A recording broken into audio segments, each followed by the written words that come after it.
Hello, how are you doing? I'm Dr. Charles Cappy Pinderhughes. I'll be starting momentarily.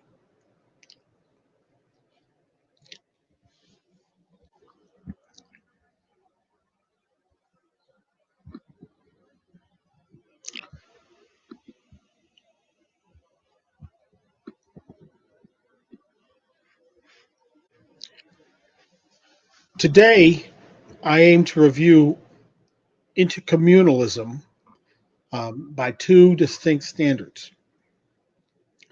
Let me point out that I speak from the perspective of an anti-colonial scientific socialist. I consider the written works of Frantz Fanon, Kwame Nkrumah, Amilcar Cabral, Ho Chi Minh, and Mao Zedong, among others, to be a new level of contribution to the body of transformational Marxist or scientific socialist analysis for human social change.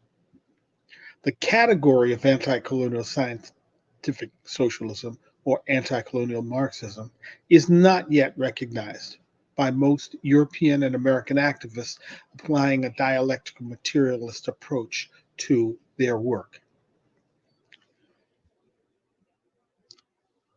Briefly, according to mainstream social science, intercommunalism is an interesting intellectual idea with the characteristic of being authored by an African American. Intercommunalism certainly was an early form of globalization theory. It actually appeared just before both Immanuel Wallerstein's world systems analysis and the Chinese theory of the three worlds. All three started in the 70s. These are two other globalization theories but all three of these theories, interestingly, are rooted in scientific socialism in some way. Huey Newton created his elaboration of intercommunalism as a new approach within Marxism to um, to promote his understanding of our contemporary era. In mainstream social science, ideas are viewed based on whether they are interesting within the current intellectual and analytical milieu or have traditionally been so in the past. These ideas may or may not have major flaws, but these ideas are considered legitimate for examination and exploration if they have support or openness to them from at least a small portion of mainstream social sciences. So, intercommunalism definitely passes the mainstream social science test for being a theory worthy of exploration. However, our task is to evaluate intercommunalism as a contribution to scientific socialist analysis. Um, I would point out that Newton does, in his work, repeatedly reference dialectical materialism, the philosophical foundation of does repeatedly reference dialectical materialism, the philosophical foundation of scientific socialism, in his explanations of intercommunalism. In fact, when he spoke at Boston College, which was the major, his first major exposition on intercommunalism in the fall of 1970, uh, before he went into his discussion of intercommunalism, he stated specifically, quote, "The Black Panther Party is a Marxist-Leninist party because we follow the dialectical method and we also integrate theory with practice," end quote. Um, Now, so yes, Huey Newton's concept of intercommunalism is definitely uh, part of the Marxist um, field of ideas. I myself divide uh, Marxism into observational Marxism and transformational Marxism. Observational Marxism are people who have interesting ideas within the framework of Marx, try to use some dialectical materialism or not, but they use some aspect of Marx and they present it as an interesting idea. I, however, I'm interested in activist Marxism, transformational Marxism, changing the nature of our society, or Marxism or scientific socialism. To me, those terms are completely interchangeable. So, under that standard, intercommunalism does not do well because, first of all, intercommunalism is supposed to be the contribution of uh, uh, it's supposed to be judged on the basis of whether it has contributed to making major social or revolutionary change. One of the conceptions that's I think a lot of people don't understand is that the party, the Black Panther Party, was basically declining during the entire time that intercommunalism was the ideology. So that's a major contradiction to the idea that uh, a transformational Marxist uh, proposition should be able to instead advance the work of the organization and potentially making transformational change in an entire society. In any event, there are some. Huey's conception of intercommunalism has had, you know, identifiable flaws, as he mentioned it. The first one is this question of mechanical determinism. Huey rationalized the lumpen as being the most revolutionary class because he thought the lumpen would become a majority in our highly computerized society. Huey claimed that Marx said that the working class would be the most revolutionary class because it would become a majority class, which is definitely not what Marx argued. Marx pointed to the proletariat's unique position at the point of advanced industrial production that distinguished the proletariat from other mass/majority classes in history. For example, slaves or peasants, farmers. Newton's belief in the destiny of the lumpen to carry out transformational revolution to socialism, I would argue, is actually a form of mechanical determinism, similar to the position of Karl Kautsky, who headed the largest Marxist party in the world in Germany and just prior to World War One. Kautsky called the triumph of socialism inevitable. In other words, it was a phenomenon that was supposed to happen regardless of our efforts. And that's I think that's the mechanical materialist aspect of Newton's perspective. But then there's another point that I think is even more problematic, and that is the liquidation of the national question. As a national form of organization advocating a liberation movement standpoint, the 66 to 1970 Panther Party was totally immersed in the national question.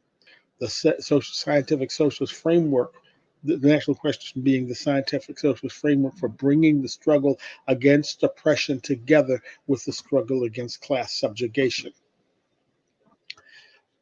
While fighting vigorously for the goal of self-determination, the party during 66 to 70 period did strongly advocate for coalitions and alliances with other oppressed people in the United States, including whites, although nationally the party practicing coalitions was rather limited. But under Huey Newton's intercommunalism, community says, oh, well, nations are not nations unless they control their own territory. In other words, for Huey, the colonies no longer exist, even though the colonies no longer exist, even though they may be dominated by another um, another population, whether colonial or neo-colonial. Why? Well, according to Huey, the concept, the idea of the America being an empire, being so, it was so dominant that supposedly our empire abolished nations. So we're only have our our various communities. So he would call it Vietnamese a community instead of a nation, because of course they still saw themselves conducting a national liberation struggle. But Huey's logic was that well, we're all interconnected communities now, and so I think you can see the flaw of that, and that how that just ignores the fact that national consciousness and the question of self determination of nations is still very much on the table for the vast majority of humanity. Um, Let me just talk finally about some of the questions around the question of social practice. Uh, Again, I've talked already about the decline of the party, but shortly after the time that Newton announced the Panther Party's adoption of intercommunalism as its guiding philosophy, the party became more and more and more moderate. Huey first mentioned the conception of intercommunalism at the Revolutionary People's Constitutional Convention in September 70, and then went into detail in it in his November speech. By the way, if you wish to read his material on communalism, you're mainly going to be confined to the new Huey P. Newton reader. That has the most materials, not the Huey P. Newton, but the new one. But there's still a very few pieces of material that actually elaborate it specifically. Um, the party consolidated around intercommunalism after the split um, during the year of 1971. Um, Huey had cut ties to the underground, and the party had actually no practical means and offered no other program to resist oppression other than survival programs, even though his rhetoric remained intact that we will not endure genocide. Um, we will be like the Jews of, of Warsaw, for example. We will not just go quietly in the night, etc. Um, he would use that rhetoric, but there was virtually no actual Panther activity that was actually directed either in any kind of self-defense fashion at that point in terms of community self-defense um, uh, during the entire decline of the party from 71 82. Under intercommunalism, Huey reanalyzed black capitalism with the provision that if black capitalists financially supported the free breakfast program, then they would be considered on the side of progress. Of course, that was kind of self-serving, uh, uh, so to speak. The main party slogan became "Survival Pending Revolution," and you remember that. I think you remember Bobby Seale ran for mayor as a serious candidate in 73. Well, up until that time, the Panthers had run in a number of elections in coalition with the Peace and Freedom Party, but those were all educational. And in fact, their main plank in those educational campaigns was raising the banner of freeing Huey Newton. Um, and of course, talking about socialism and critiquing uh, the current capitalist politics. Remember, this was the time of the end of Johnson and the beginning of Nixon's uh, presidencies. For Barbara Se- and all, then for Bobby Seale's campaign, Panther chapters across the country were gutted to bring the cadre willing to come to the Oakland area to build a machine focused exclusively on electing Bobby Seale to mayor. Yet there was no plan B, and when Seale lost, the party floundered. and shrank further. So these are the facts that underlie the question of the validity of intercommunalism. So my conclusion, frankly, are intercommunalism is not a useful branch of scientific socialist theory to make a revolution with. First of all, it was formulated with a faulty foundation based on multiple misinterpretations of scientific socialist principle. Two, it was further graded by Newton misstating historical facts. And then again, during the entire course of its decline, the Panthers talked about the ideology as being intercommunalism. I would argue that for an organization considering social practice as the sole criterion of truth, I see this fact as perhaps the most ruthless critique and explanation of why intercommunalism, as a form of scientific socialism, did not and will not make a successful foundation for any revolution. So I'm going to stop there and invite anyone who wishes to ask questions to request, and I'll bring you in as a panelist. Apparently, when we do that, my ability to see any comments, written comments, disappears. So if you've written anything, I cannot see it at this time. I'm sorry. I have to open the. There we go. So, are there any questions that anyone has about intercommunalism? I think I've pretty critiqued it pretty strongly. I wish I didn't have to do that, but I mean, the fact is there are. I just learned yesterday of a split in one of the new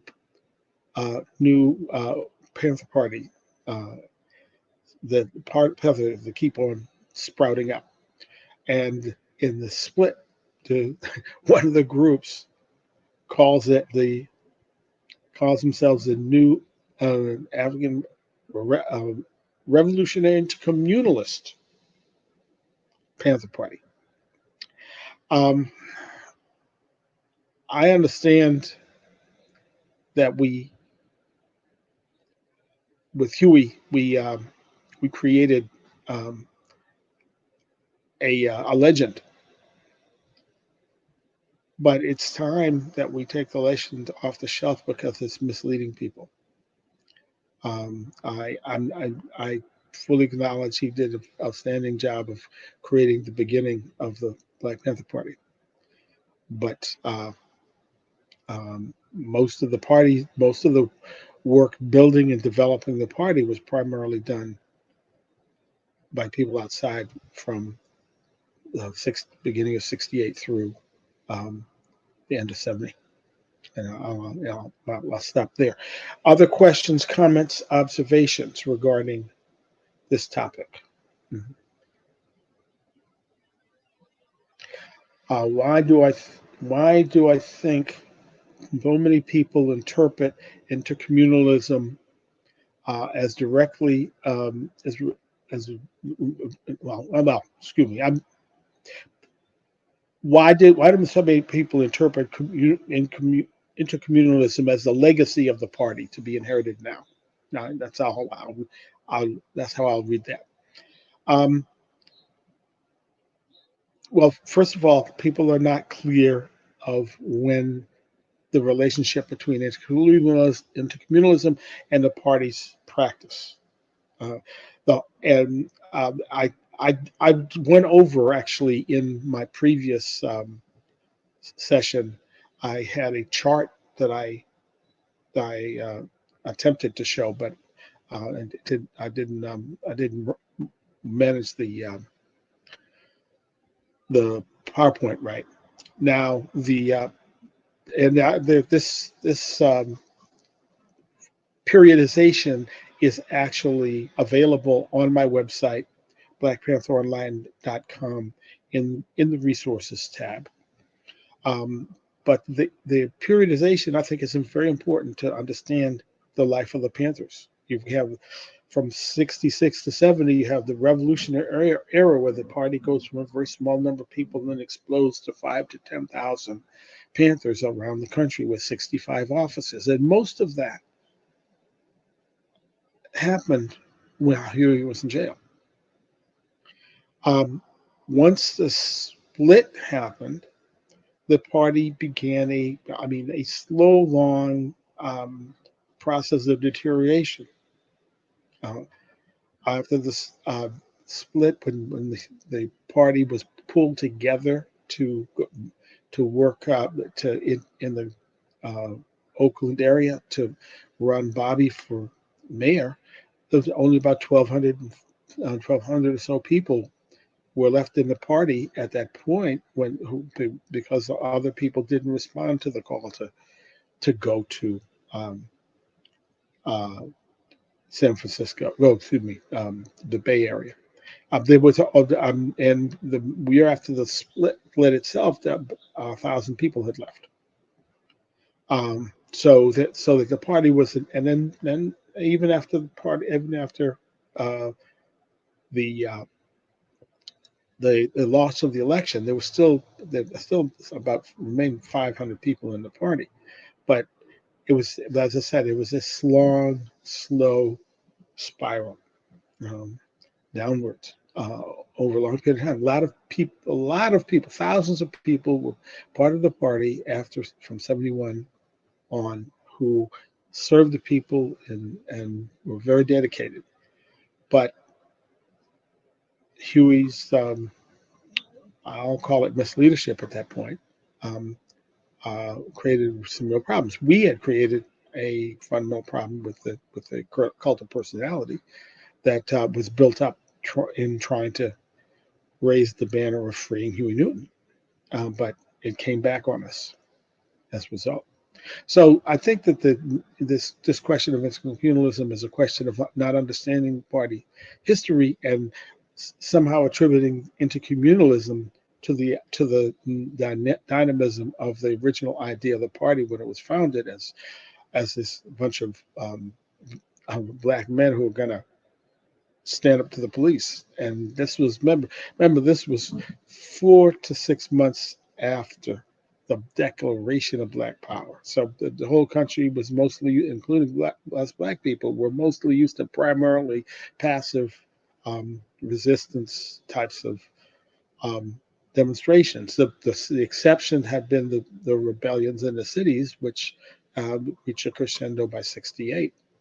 But they were just beginning to really ramp up. There had been the Watts one, and '66 had a lot of many dispersed fires, but they were the '67 proved to be the real explosion. But and by that October,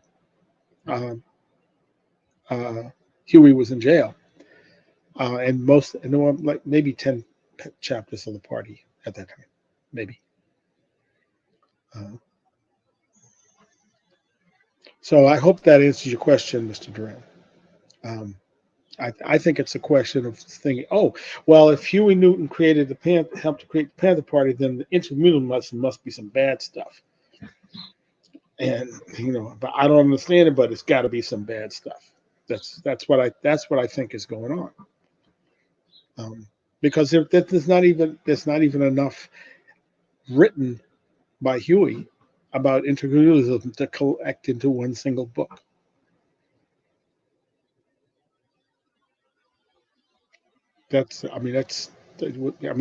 Well, I suppose you could make it a 50 to 60 page book, but it'd be a pretty damn thin book. No, anybody want to have more of a dialogue about intercommunalism? I'd be glad to talk with you about it. Um, um, any observations or concerns, other concerns related to any aspect of the Black Panther Party history and its impact on today?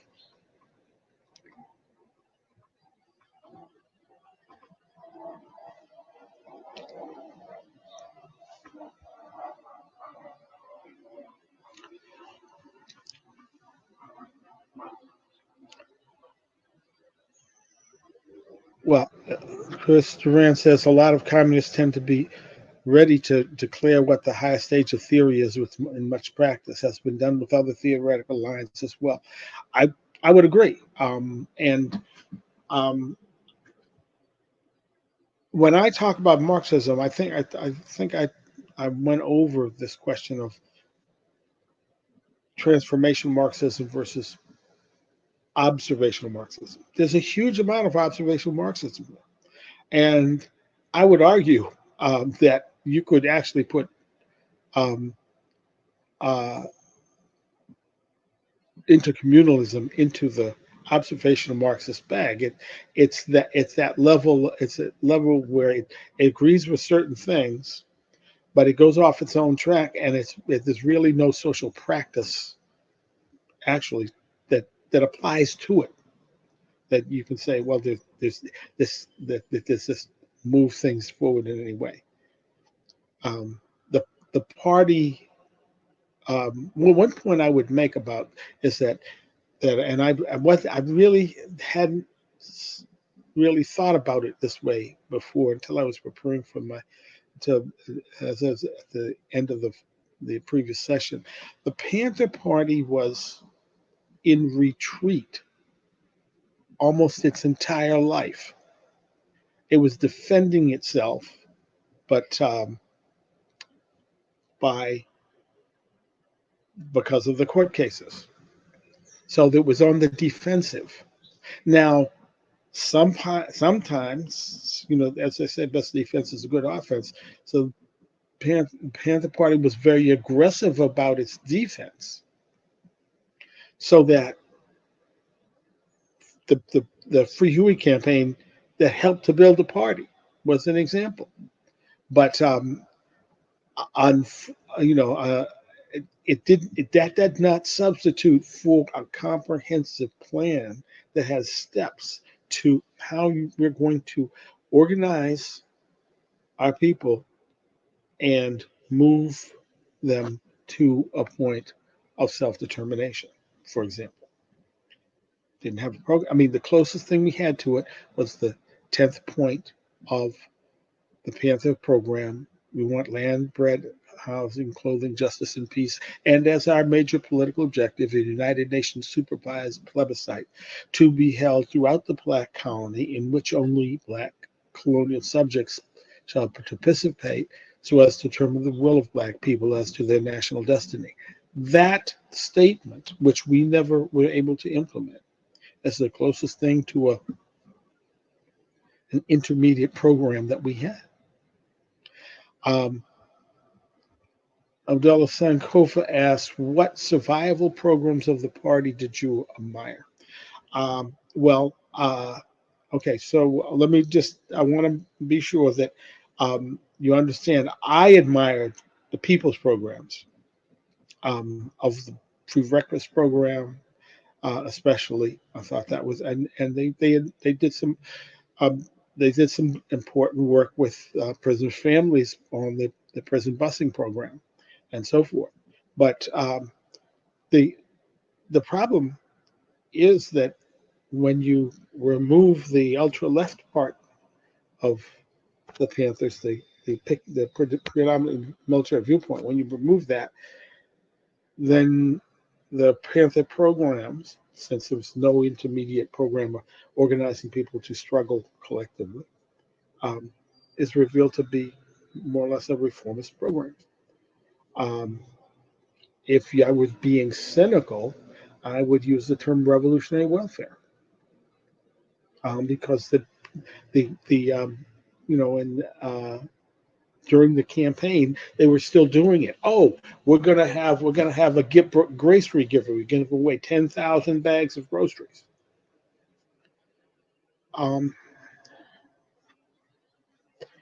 and so unfortunately people they see the 69 to 70 Panther Party that was all across the country, that was spitting fire, that David Hill got thrown in jail for threatening Richard Nixon at one point. Um, so they're confronting the system in a way that no one had confronted the U.S. before. And keep in mind, 10 years before um, uh, Nixon, yeah, 10 years before Hilliard was thrown in jail, that was the height of the McCarthy era. So people weren't saying anything confrontative on a national level at all. There was the civil rights movement, but that was just beginning, and it was all passive resistance. So but those uh, people's programs later became labeled survival programs. I have a hard time calling them that, since it also means that I am acknowledging the decline of the party under that slogan. I hope that answers your question, Mr. Sankofa. Other questions, observations, disagreements. I mean, it's possible to say, well, you got it all wrong. But and if I've got anything wrong, I definitely want to hear it from you.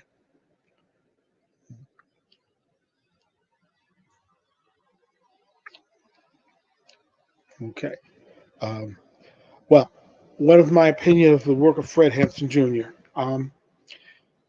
I think he's working very hard to maintain the legacy of his father, as he understands it. He's of course wasn't alive to meet his father, so there are problems there.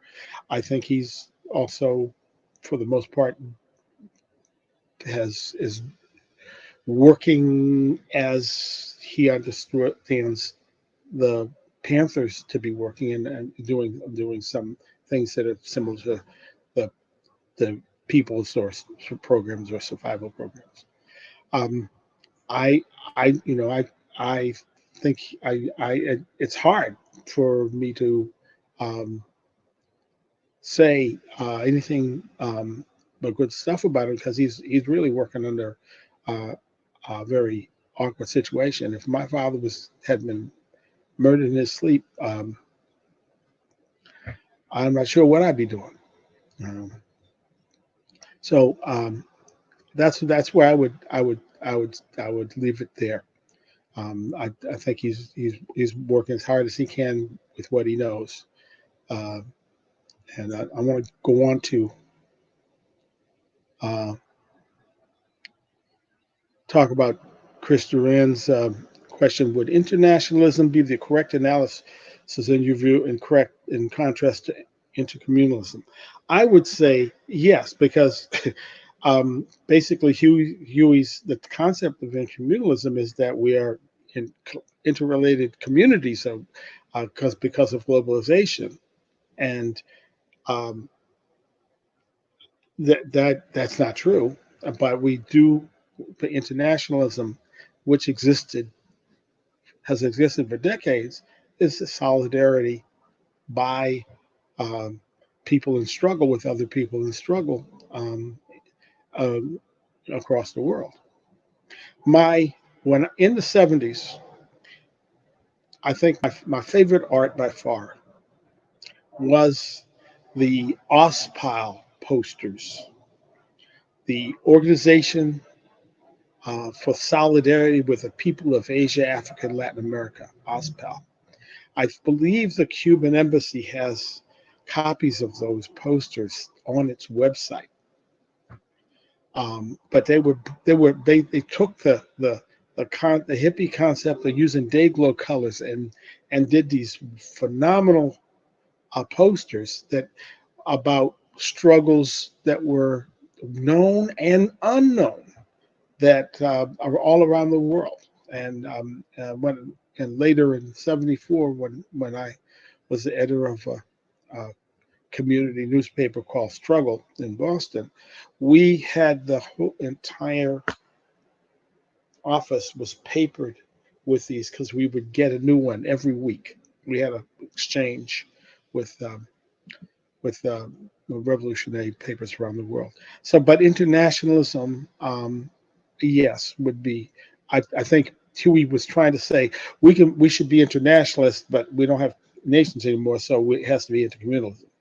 That so he wasn't attacking the question of solidarity, but he was attacking the question of independent entities being called nations.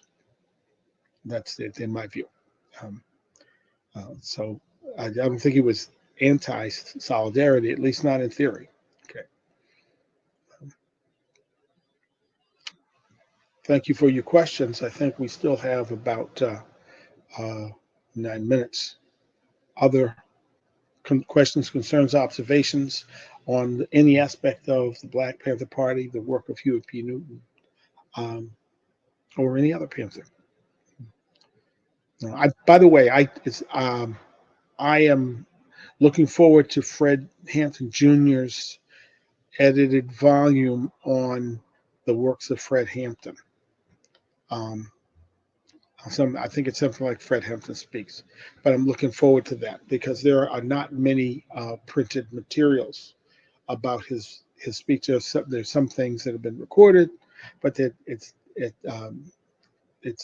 not been circulated in the way that I think it should be. And I think of Fred Hampton as being the most charismatic of the Panthers, and he was also a very thoroughgoing um, theoretician as well.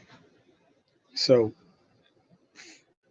my if I think they killed Fred like they killed Malcolm X because they thought he had the biggest capacity to promote a revolution in among. Remember, the task of the COINTELPRO was to prevent the rise of a black messiah. He was the one who most closely fit that bill. Now I think there's an additional element that um,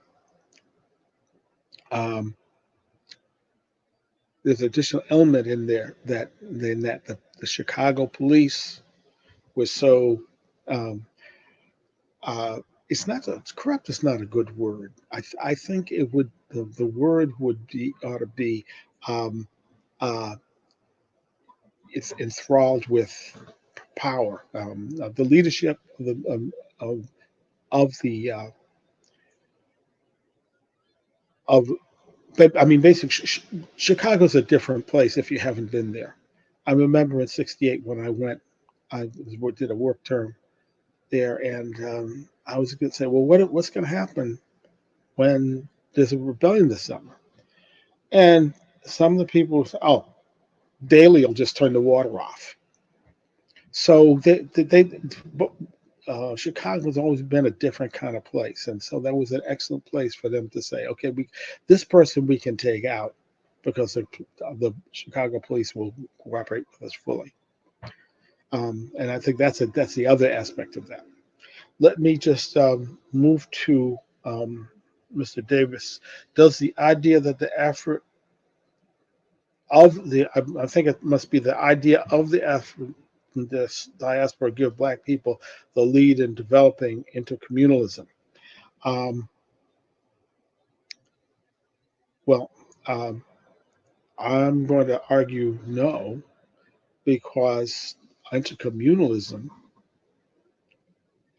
didn't really lead to any development among the Panther Party. I mean, it was a label that had we're under this thing, and then they did this thing called intercommunalism. It was not systematically defined. I find it fascinating that of all the work, I'm acquainted pretty well with the work of Emery. As a matter of fact, I got his permission to put some of his art on my website.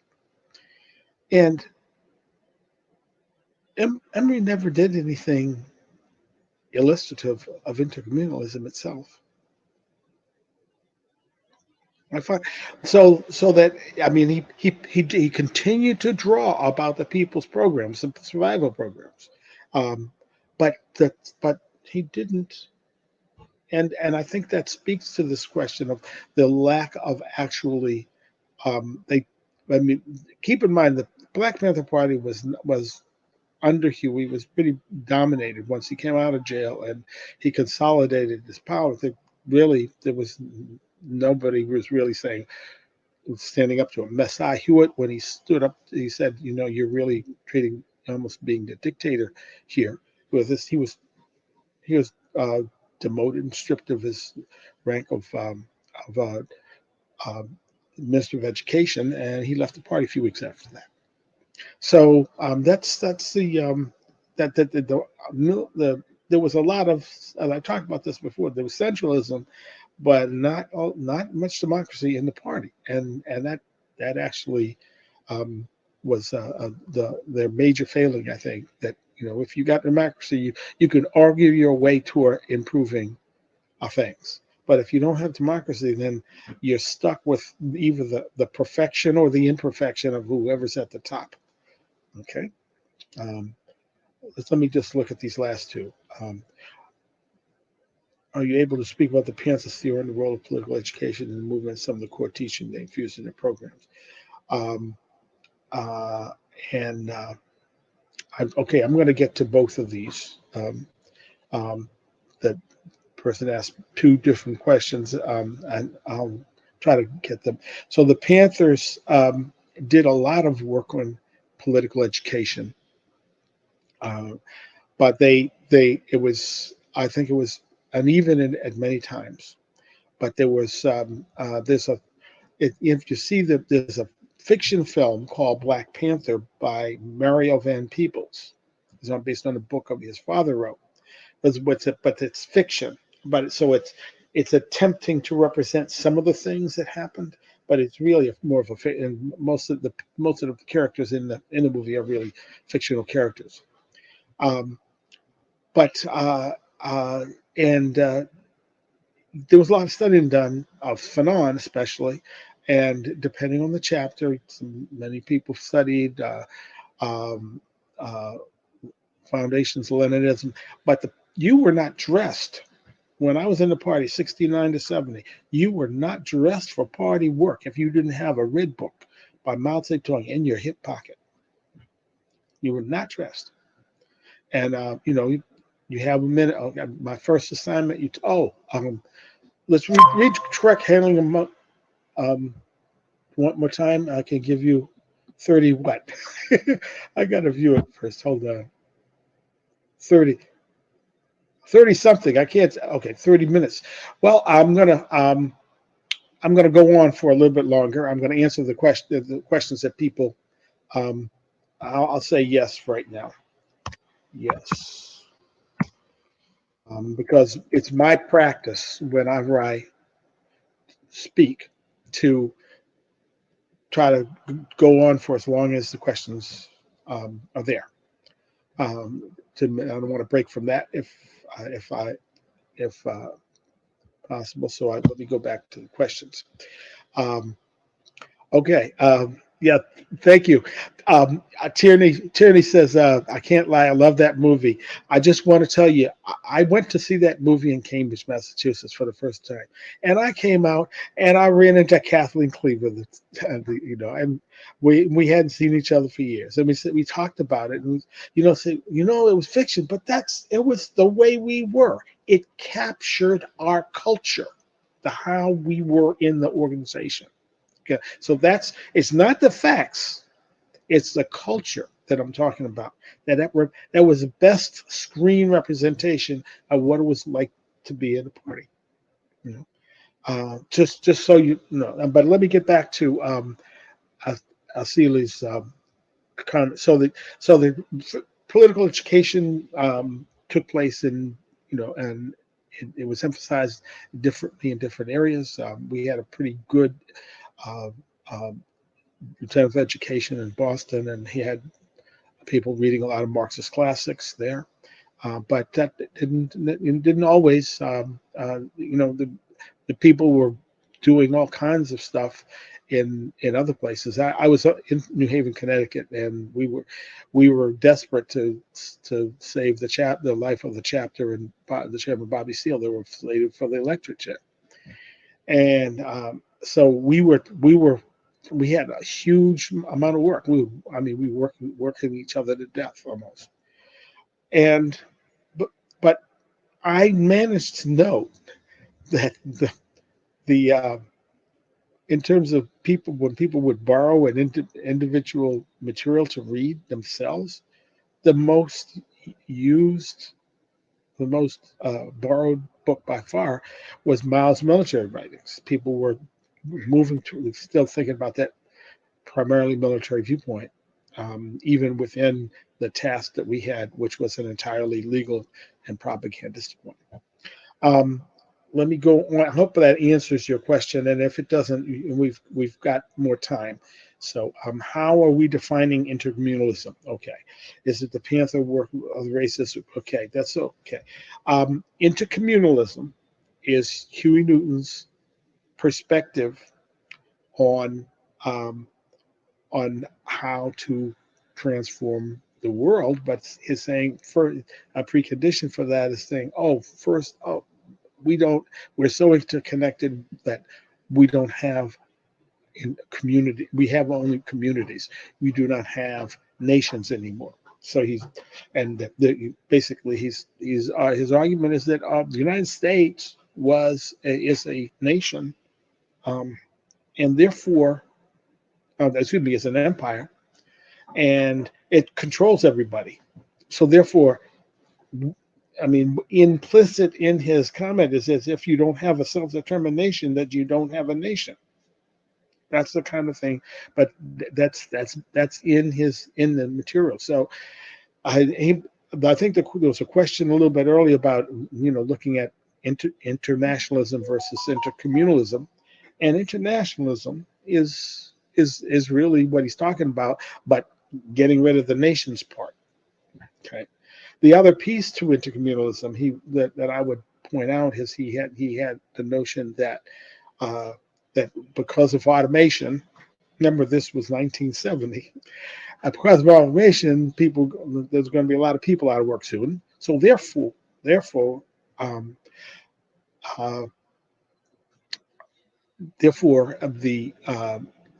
lumpen would become the majority class, and then he said, and that's what Marx said. The majority class is what's going to make the revolution. Well, he didn't really understand how, if you have a majority of slaves or a majority of peasants, that they couldn't have done the same thing. So majority of workers is because they're at a point of production where they know how to organize together, and they also know can withdraw their work to bring the system to a halt. And I think you could get you got an inkling of that from the way that the system, our economic system worldwide, almost collapsed due to COVID. Because we had to shut down. If you have a strike, boom, or a general strike, that's gonna freeze a whole economic sector, or larger. And we're still dealing with the supply disruptions from 2 years ago. So that would be the way I would do that. As the Panthers work with other races would be called solidarity, and would be called, it's basically it's part of their internationalist perspective, I would argue. Okay. Let me go on to the next question. Can you please share the Miles books you recommend and what you had to read? Okay, so let me just talk about my experience in becoming a Marxist, because I think that will help you a little bit understand. So after I got out of the Panther Party, by the way, I was at that meeting that speech that Huey gave at Boston College. And I remember thinking when he made that claim about Marx, I was like, you're not talking about Marxism, right? So I decided some months later to write a letter to make some suggestions. And then I got pneumonia. So I had a lot of time on my hands to recover and do that. And so I wanted to embellish it with a few quotes from quotations from Mao Zedong. As I was looking at that, I got curious. I wanted to know what the context of the quotes were. And so I started looking at the selected works. And then I read myself back through the citations, all the way from Mao to Stalin and Lenin to Marx and Engels. And then I got to Hegel. I said, screw Hegel. So, but by that time, I've been taking notes, and I had been an organizer for 8 years. From high school, I was in SNCC and so forth. So I was really digesting a lot of social practice as I was internalizing Marxism. And so, I was writing making notes, and then I had never written anything like that before. Like cut stuff up, labeled it, and cut it up, and put it together, and then wrote out. And turned out I had an 85-page paper of criticism and suggestion to Huey P. Newton and the Black Panther Party. I gave it to them, and of course they didn't appreciate it, so that was it. But I'm drawing on that now and trying to talk about this particular Panthers and this question of the Party Congress. I was in that 71 paper and so forth. What I think in terms of how you should study is you should, number one, try to study to solve a problem, okay, if you can. And number two, you want to look at the questions that you have experience with, if possible, because you'll be able to tie the theory to the practice. Now, in my case, I have there's certain a couple of Mao's articles that are in the selected works, and maybe even in the one-volume version of the selected works, which is selected readings. But they're kind of interesting in themselves.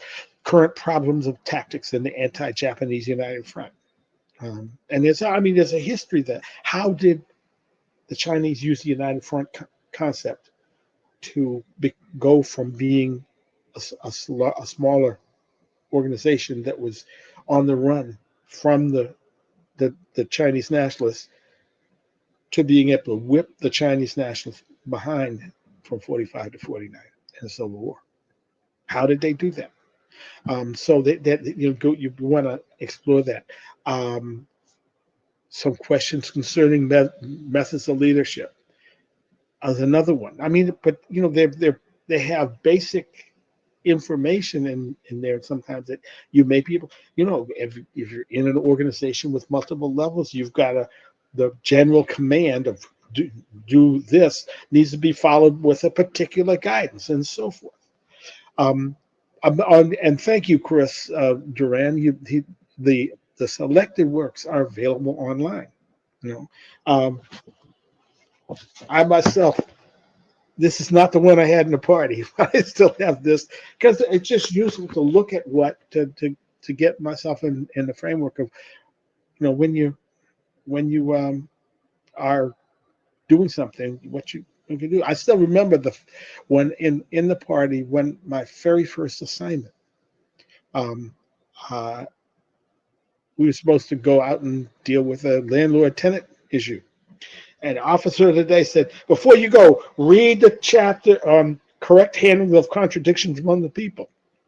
And we read it and talked about it. Then went to do this. Sure enough, this turned out to be a black woman renter who was trying to sick the Black Panther Party on her white landlord, but the landlord was really more in the right than the tenant in this particular case.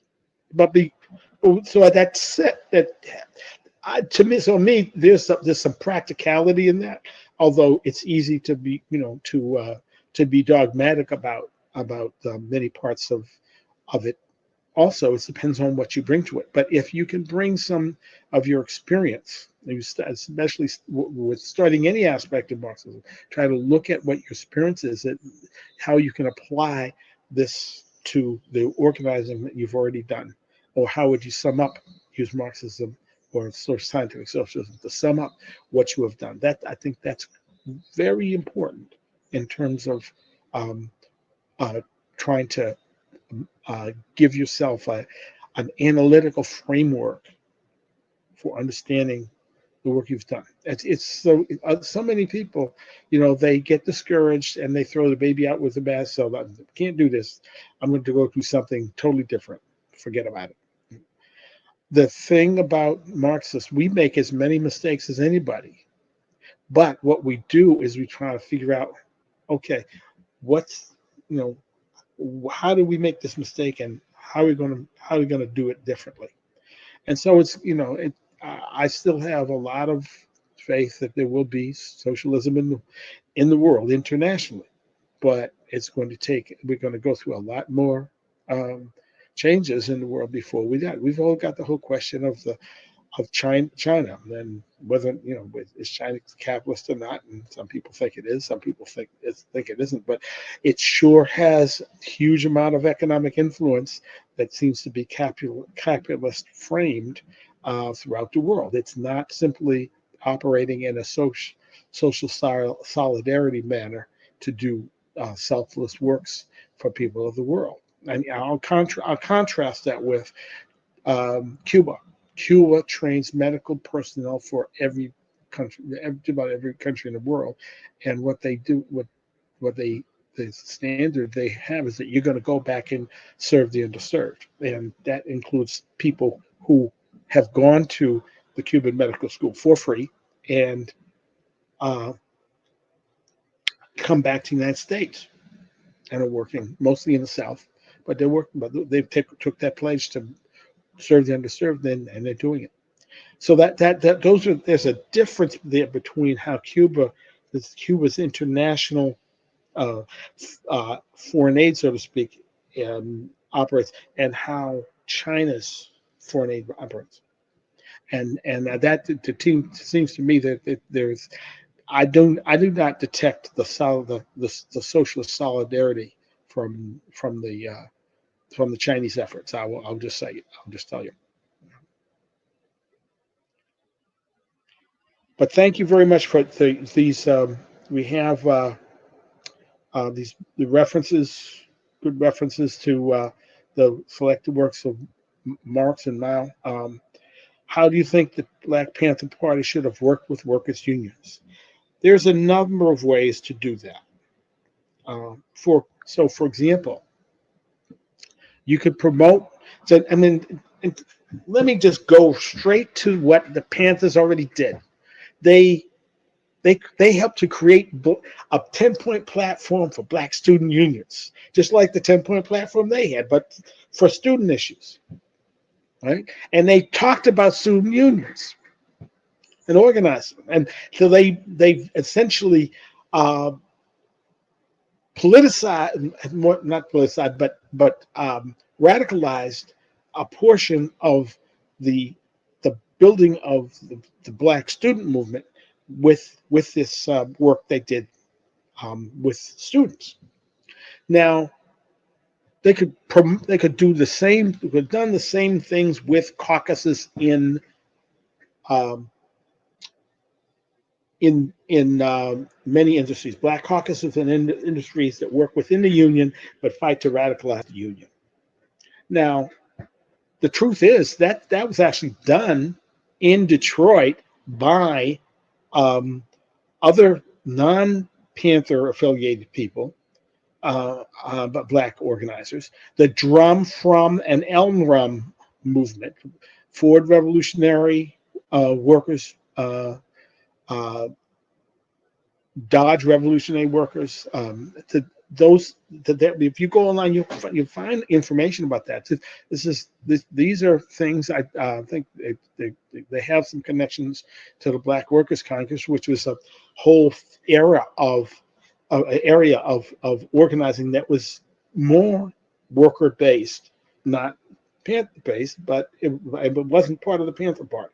But that the Panthers could have changed their focus from purely community focus to uh, to that. Um, I was looking at, so I hope that answers your question about how could the Panthers. Yes, the Panthers could have worked with unions, but it was up to the Panthers to get their heads into the minds of the people that they're trying to organize. So if you are trying to organize somebody to do what you want them to do, and I learned this since then. It was when I went to my orientation in 1965 before I went south to work in Arkansas. Uh, they were saying, "Look, you may want to tell them something, but they're not going to listen to you. You need to find out what the people want. They want a stop sign. Work for the stop sign. Figure out what people want, and over time, yeah, you can get them to look at other things, even though you fervently believe that their salvation or their change in their circumstances is is um, is is is important by taking this different path. But by just saying, well, come on, be a socialist. So what? What makes you think I want to do that? What good's it going to get me? Um, what Detroit organization? You're talking about? Well, Drum From and LRUM, the Dodge Revolutionary Workers Movement, Ford Revolutionary Workers Movement. I forget the name. It was named after a plant, and I'm forgetting the name of the plant for the LRUM. But if you go into that and look at um, uh, uh, you'll get enough references to continue research on that. But the Panthers did not prioritize people working outside the Black community, and so therefore we didn't see that as a leverage point for us to be able to even gain. Well, that I mean, we could have easily pulled together a quite different approach, but you know. Let me just take a look. Other readings, yeah, correct, mistaken.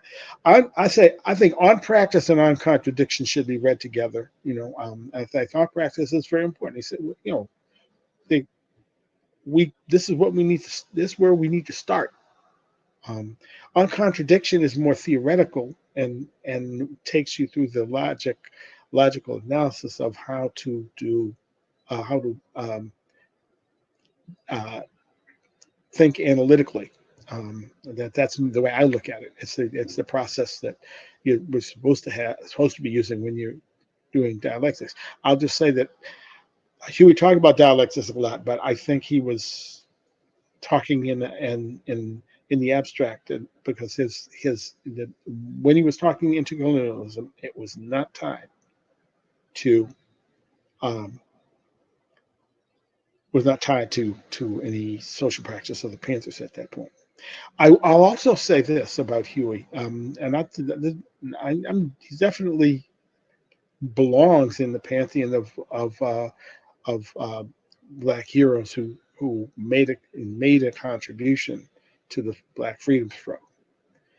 But if you read his material carefully, that's written from jail, including articles like Huey Speaks to the Movement, which was an article, extensive interview with the movement newspaper in California in '68. And he uses a lot of framing and rhetoric that I believe you can find in other Marxist and activists' materials, that he paraphrased it and made it fit the um, Black people. That's a work for another time, almost deconstructing um, Huey P. Newton's work in a way that that shows where he got some of his material. Now that doesn't mean he was without merit as far as putting things together. But just to give you an idea, let's take the 10-point platform. People think of it as it came from scratch. It didn't. If you look at any book that has the platform of the Black Muslims, you'll see a number of the points in the Black Muslims early 60s platform are similar to what the Panthers were arguing. So that there was a lot of borrowing. But they took a entirely different route in popularizing and spreading it, no question. But remember that the way they spread it, and with the idea of we're putting the gun in your face, it became a tool to take them down as well. And there were many organizations who did great organizing work locally and even nationally during the Black Power era that were not nearly as well known as the Panthers, because the Panthers dealt in sensationalism. I'll just give you an example. I got my Freedom of Information Act report. So somebody had a suit against the New Haven police chief and the telephone company, and got a little settlement out of it. But I got the reports back, and I found there was a clipping that was in my file. I didn't even remember, and I said, "Oh, this is scary." I think it was when David Hill had been jailed, for threatening Richard Nixon, and the reporter says, "Do you want to kill Richard Nixon?" And I was lieutenant of information at the time, so I said I was as Panther as I could be, and I said, "We will kill anybody who gets in the way of our freedom." And I was like, "Damn, that's as borderline as you can get." With the chief of staff is already in jail for threatening, and I'm going to say that. So that's that, but that's the kind of edge we try to bring to stuff. And some of it was, there was a bit of theater in it. When I was speaking at one college in Connecticut, I can't remember which one. There was, it was a full auditorium, and because of there was heckling going on, and from a couple of white students in the rear, trying to say, well, what, black people own slaves too, blah blah blah, and I noticed that, knocked it out. But I guess I made a decision. I was packing. I had a sidearm, but I happened to let it show because it was part of trying to make a point of we're here, goddammit, we're not going away. So that was the style that we worked with. As in your face as you can get, and the media ate it up. The media was still on the same thing when Trump came along. Trump used the same vehicle to get famous, not famous, but to gain the presidency as the Panthers. It would be outrageous, and you keep on making the news cycle. And the thing that laid one of the biggest foundations for recruiting people was the Huey's trial, because the Panthers made a decision to go with Charles Gary, who was used to doing political trials. So that summer, summer '68, they every week and sometimes every day there was reports from that trial on national television. This is a trial. Remember, this is a trial of a black man killing a cop. All right, which was like, when did that happen? That was almost in those days, that was man bites dog. Okay, that was the way it was treated. Anyway, as you can tell, I can continue to go on. Any other questions? And I'm going to also urge you, if you haven't had enough of me, you can go to blackpantheronline.com, blackpantheronline.com, and um, there's resources there, and there will be not will be there. You can make an inquiry about me speaking to a high school, college audience, or community audience for that matter. I'm available for speaking, and the fees are modest, and because I'm not in this to make a whole lot of money. I'm in this to try to communicate the information that I think I have. Any other questions? Remember, I'm as a person who likes to talk, I can do this all day. But I'm sure the platform won't let us, so they're going to kick us off soon. Any other questions? Because actually, they let us go longer than 30 minutes because I think we were supposed to go to 12:30. Yeah, we got 4 minutes left, I think. No questions? No questions at all? I think I like the questions we have. You've got um, the links to Mao Zedong are good. But it's important that you try to figure out what information helps you digest the organizing and the work you already have done. And if you're just starting, then you want to try to read things that help you better understand what you're trying to do now. That would be, I say study to solve a problem, but of course, you also need to to study things that you can connect with, you can relate to. And because if you're reading a lot of economic aspects of anybody, Marx or whomever,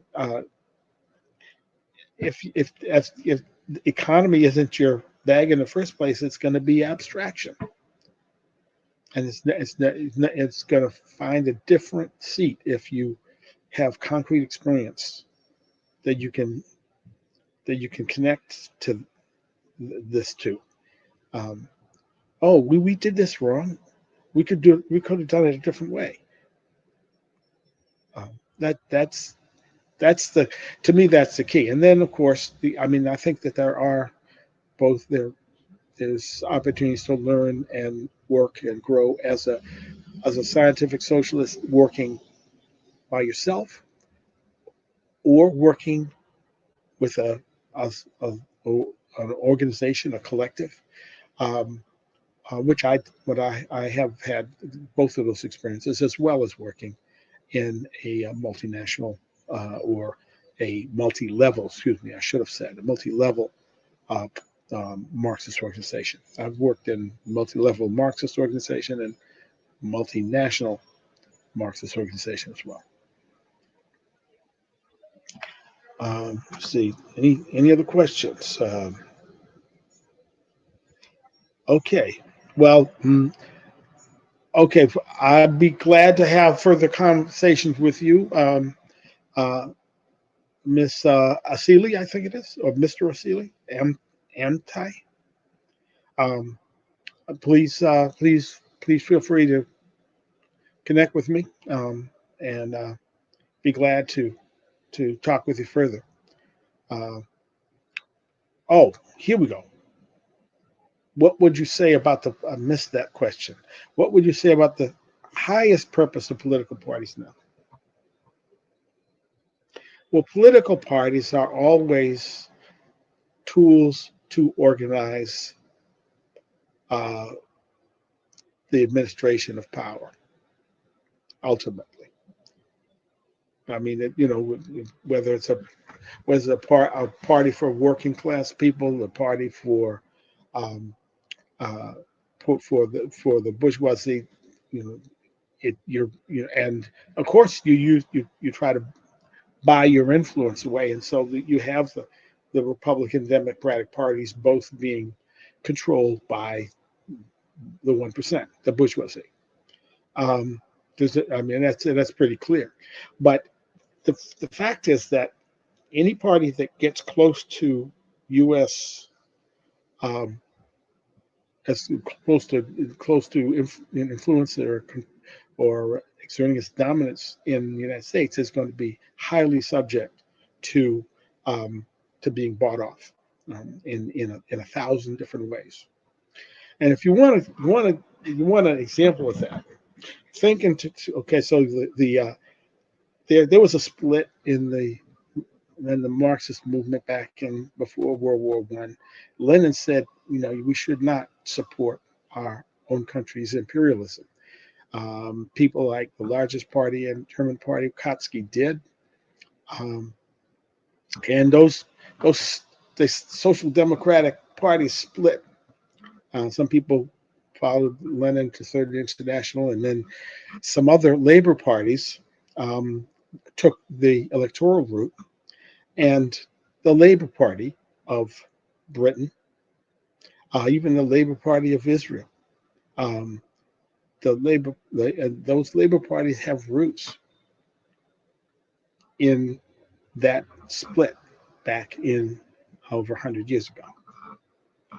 They were once Marxist parties. Now they're basically making making footsie um, with the bourgeoisie on a regular basis. So I mean, again, political parties are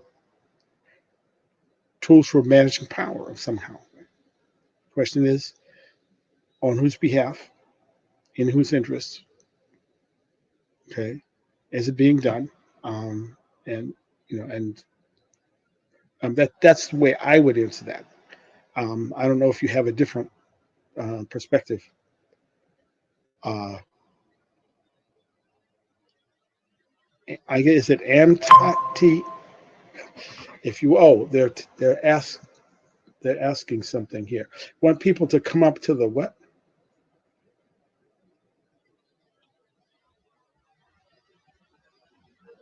Oh! I'm sorry. Oh, I see. It's a message. I didn't get requests that I know of, but I was willing to bring people up and have a direct conversation, sharing audio and video, and you're quite welcome to do that. Um, thank you very much, Hattie. Um, uh, Amte Asili, would you like to come into conversation? You've asked some pretty good questions. Anybody else?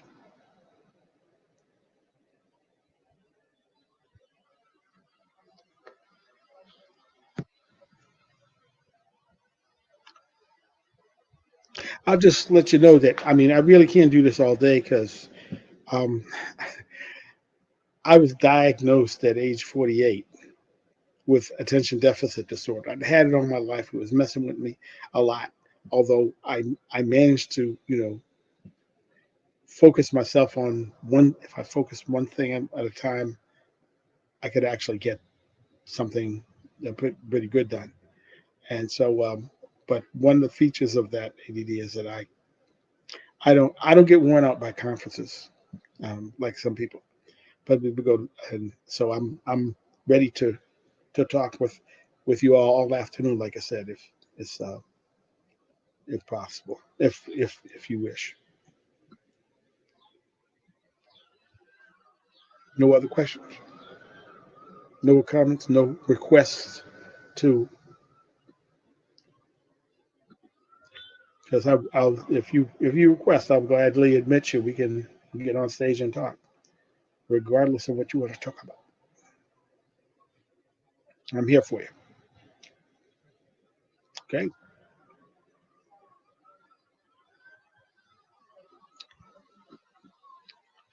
By the way, at my age, I'm my focus is what lessons can I pass on to the next generations of activists. So that's my focus anyway. Um, so glad to just select the audio. If you do, just select the share audio and video box on the top right of the screen. Okay. Right now, we don't have a share. We don't have any requests, so and that's okay. Um, but I am concerned that we don't have questions because I do want to know if you have any other questions because I definitely want to address any questions that you might have. Okay, from my perspective, of course.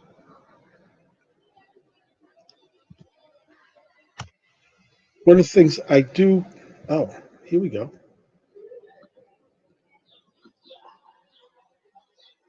Oh, several questions just came in. Okay, okay. Um, how did the Panthers relate to internal colonialism theory? This is a question of somebody who's read some of my work. Um, I as a when I got my doctorate in 2009, I did it on um, on internal colonialism, and basically, I mean, I remember if you remember, those of you who were here at the beginning, I believe I read the 10th point of the of the uh, of the Panther platform, uh, calling for a major United States supervised plebiscite in the black colony. Well, I've never dropped that, um, but yes, Newton would, you know, say like a colony. Actually, not just Newton. The most people who embrace the concept of internal colonialism and think of the thought has been in the 60s. And by the way, every single major black power organization in the country in the 60s um, had two points of unity. They thought of themselves as the heirs of Malcolm X, and they thought that black people were in a colony. But the difference was that from now they thought of the colony as a single entity. The black people in Boston and in Seattle and Houston are all part of one single colony. Um, that allowed a lot in sociology. That allowed the dismissal of that analysis as being not correct. It's the colonial analogy, they would say. So I went back and my dissertation looked at that and said, wait a minute, it's not an analogy. How is it not an analogy? Well, you define a colony as settler confiscated land and the land on which the colony colonized reside. That simple act means then whatever the colonizers do, you still have to account for what happens to the colonized. Well, if the colonized remain oppressed, subordinated, and geographically constricted, then of course the colony has not gone anywhere. It hasn't disappeared. And so since that was that's that means that the colonies that we have today, the internal colonies are uh, barrios, ghettos, and reservations. That's where the colonized still remain. And so that's the difference that I contributed to that. And that's partly driven by my experience in the Panther Party. So uh, I think that I'm not sure that they would, whether they agree or disagree. They want, because they called it a single colony and they weren't interested in debating the details of that. Um, I'm doing that because I want it to be a more widely accepted view within sociology. Um, That's with and also because I think that it fighting along those lines is a more realistic way to understand what we can do and what we can't do in terms of social transformation. That's my, of course, that's my perspective. Um, any other questions? Mhm, mhm.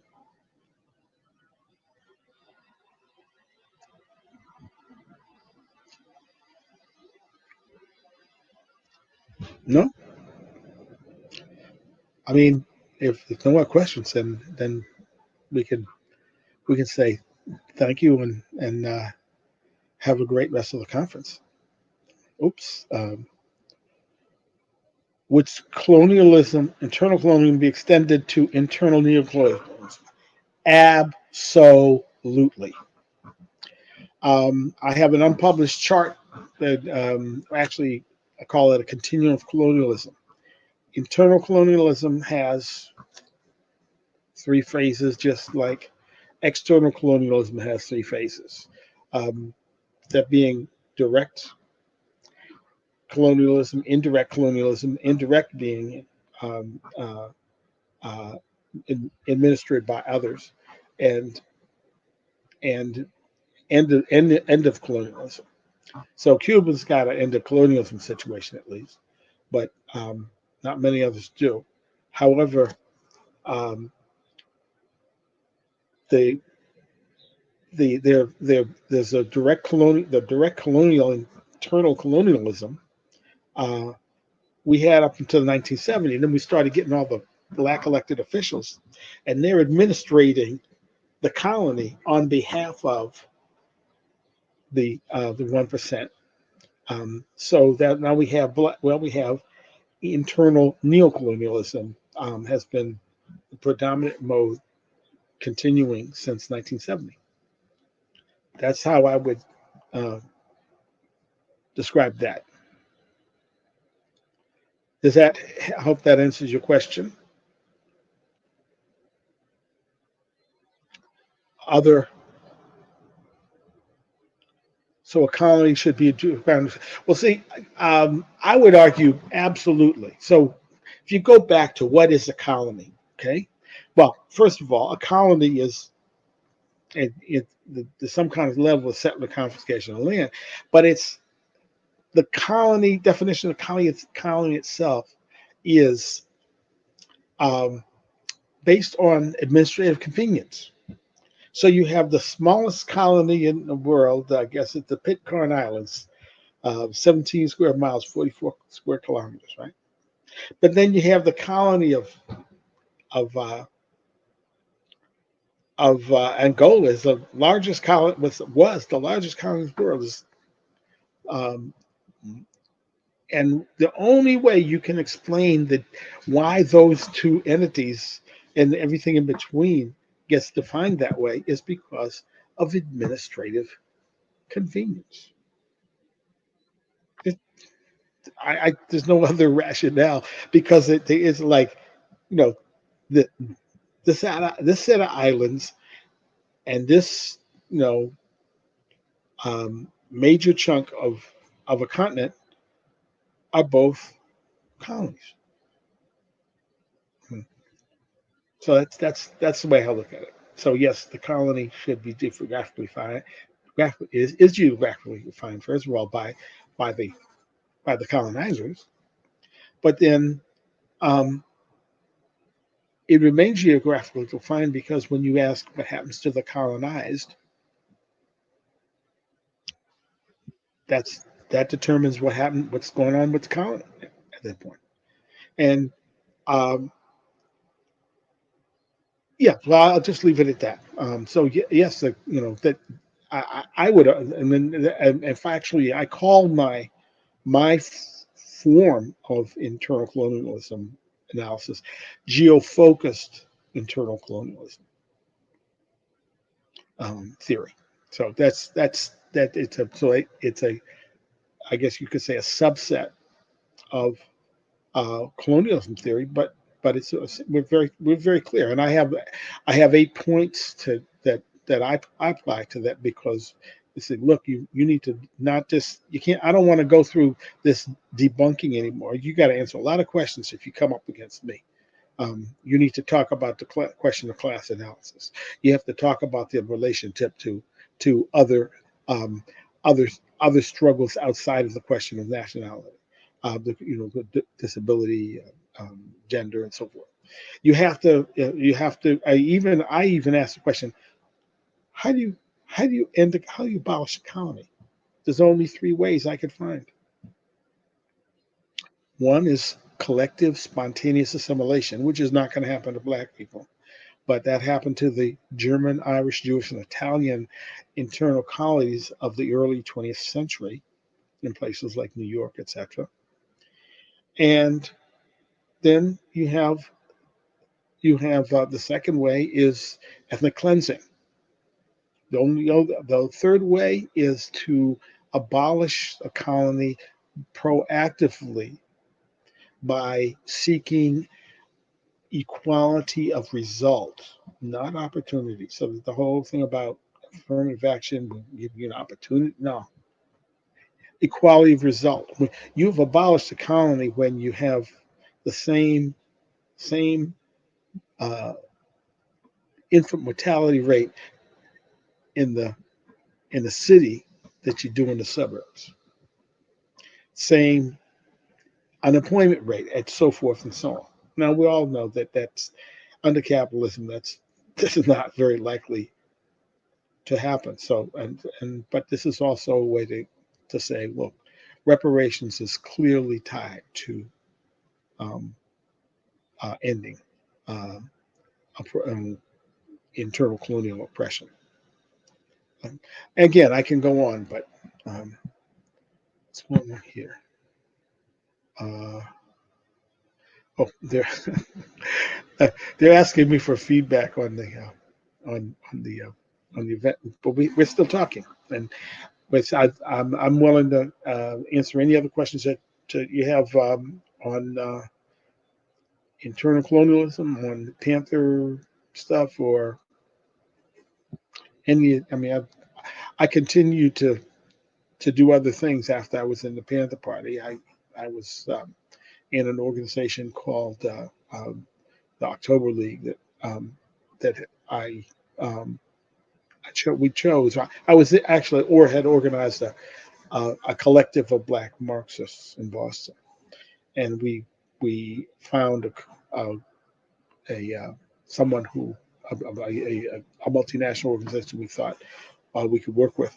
To give you an idea of how strong they were on the national question, they had actually were the ones who were able to recruit Harry Haywood, the author of Black Bolshevik, who was instrumental in bringing the Communist Party in 1928 and 1930 to embrace self-determination for the Negro nation in the South.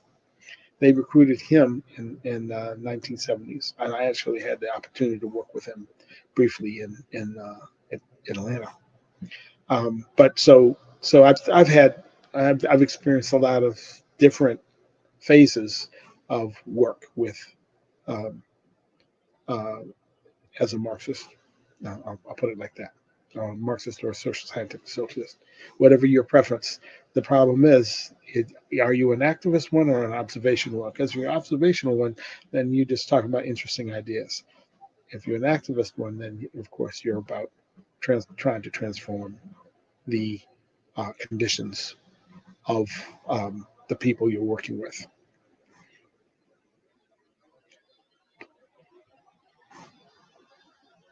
Well, I'm flattered that either nobody's leaving or people are coming in as fast as they're going. But I'm flattered.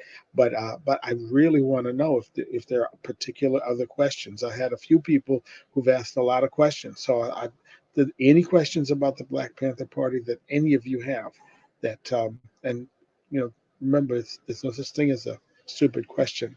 Actually, there's one stupid question, and that's the one you don't ask, because so you don't get an answer. So, uh, on that note,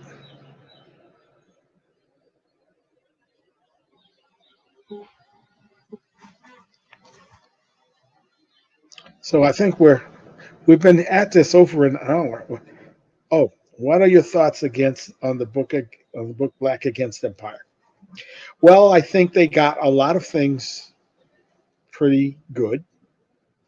Um, I just have to, since you mentioned the book, I'll have to tell you, even though I do recommend it as reading, it's good information. It's hard to find a lot of that elsewhere. But um, they did get my stuff wrong. They called me a journalist. Now I was a kid who knew how to run a mimeograph machine because of my religious youth group in high school. I was president of, and I created a newsletter, and I worked with the um, the church secretary, so I knew how to run a mimeograph machine. And but most people in the Panther Party didn't know how to even do that, so that qualified me to the and I drew from other experiences to be able to take initiative. And but that was what I was able to. I'm known for in the party for uh, doing a lot as lieutenant of information. But uh, I would say that they I did not I was definitely not a journalist. You could say that I became one because of my party experience, but I wasn't before. But the book, uh, I think I think it's well worth reading. It's not, but no book is perfect.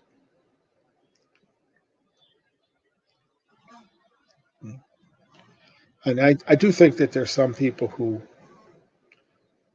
make the perfect the enemy of the good with these various efforts to uh, talk about the history of the Panthers. And there are some Panthers who don't really want to talk to anybody um, until they get something economic out of it. And the problem with that is that what happened to some members of the UNIA, Garvey's organization. Some of them died without telling their story, and you don't want that. So uh, you don't want that.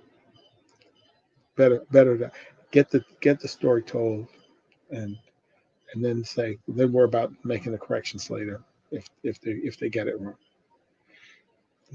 So I recommend the book, even though they they I mean, I take it as a compliment, that somehow that I did such a good job as a lieutenant of information that I must have had experience with with publishing before, and of some substance. Is there a problem talking about the Panthers when there's specific histories for each chapter, like in Jersey? Well, I mean, to go to talk about, I go to quote um, Mamiya Abu Jamal. There were many Black Panther parties within this organization. I mean, they had huge different kinds of levels of experience. For example, the Boston chapter never had a major bust, but I was shipped because of I was already showing that I had information skills. I was shipped down to New Haven to to do propaganda, to do work there, because the whole chapter had been busted, and we the chapter and Bobby Seale were on trial for their lives.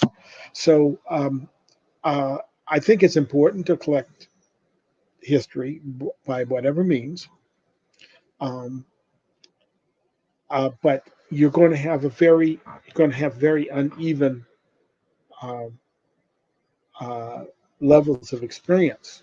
Some people faced systematic repression in Chicago, for example. Some uh, some some faced no major issues at all, like Boston, and there are and then loads of experiences in between. And then you top that off with the fact that many chapters were disassembled by 73 with the call to, well, at least 72, with the call to bring people back uh, to the Bay Area. So those, I think there's, I don't think there's a problem talking about it, but I think that it needs to. These are recordings and work that need to be done. I decided I'm not the historian to do that. I'm not interested in the history so much as I'm interested in the political lessons. Um, that not, that for the so political lessons are, I think, more um, is they're better drawn from on a national level generally, um, in the case of the Panther Party. So I'm talking about national trends because certainly there were some chapters that flourished after 73 in their location, uh, other than the Bay Area. But in terms of a genuine national party, it's no longer that. Okay. Um, no requests for talk, no dialogue, and we're clearly uh, we've been here for 11:45. We've been here for an hour and a half, over an hour and a half. Huh? All right, I guess I must be doing something right, but I'm still not sure what it is. So, um, any other questions?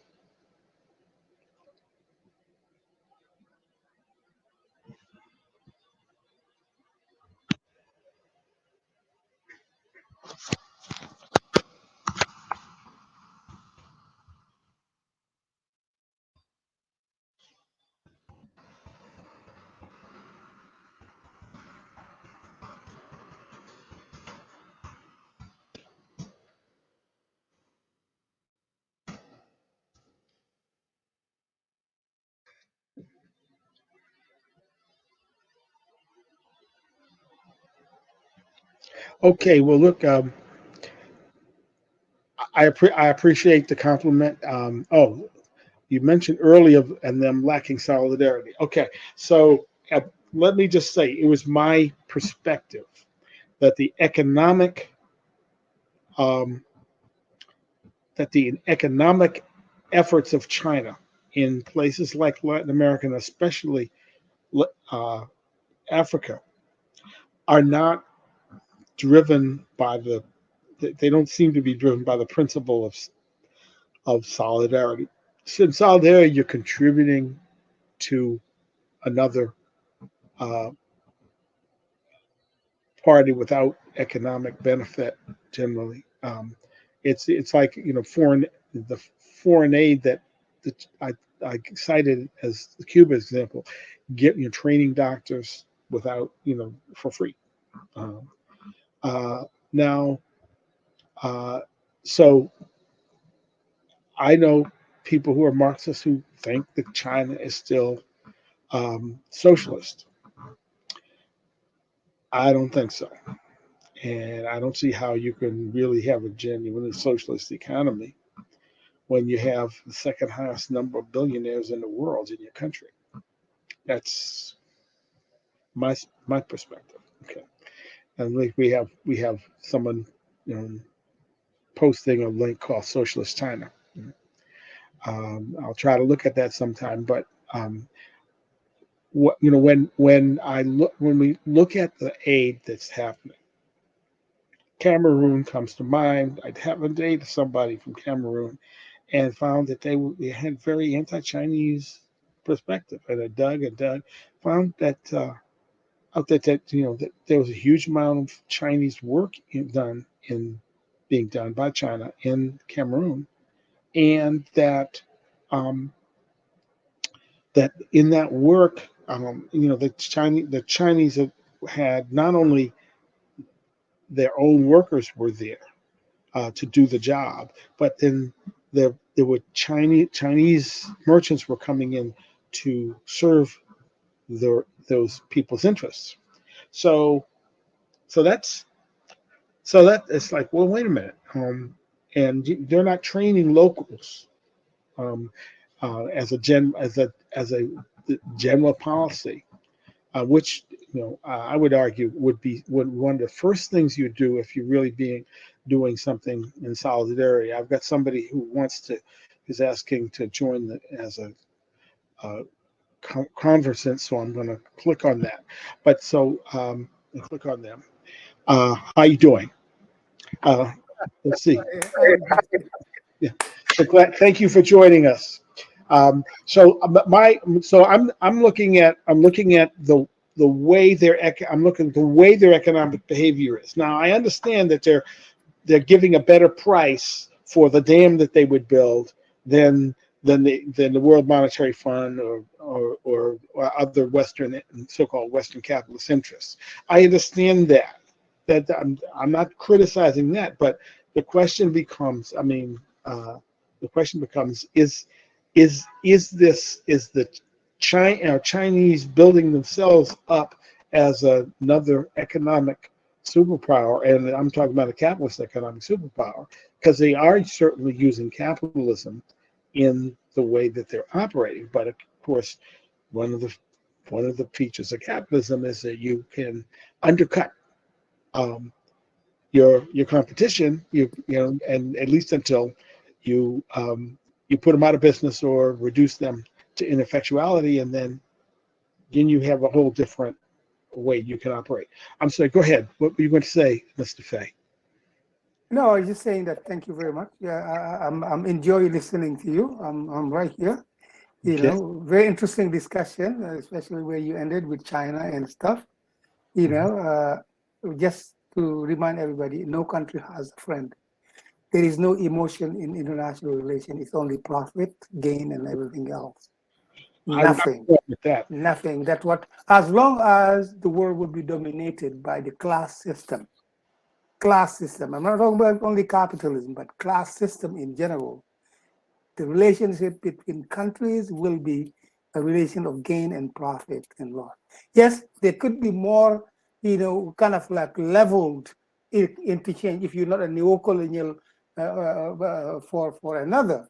But the reality is that other countries, China, whatever you want to call it, or the US, or they're looking for profit. The politicians in those countries are looking on how to enhance the condition of life of their people, by taking from wherever they can take, and if you open to them the way and your door to take as much as they can, there's no emotion. They will take as much as they can because they answering to the needs of their people.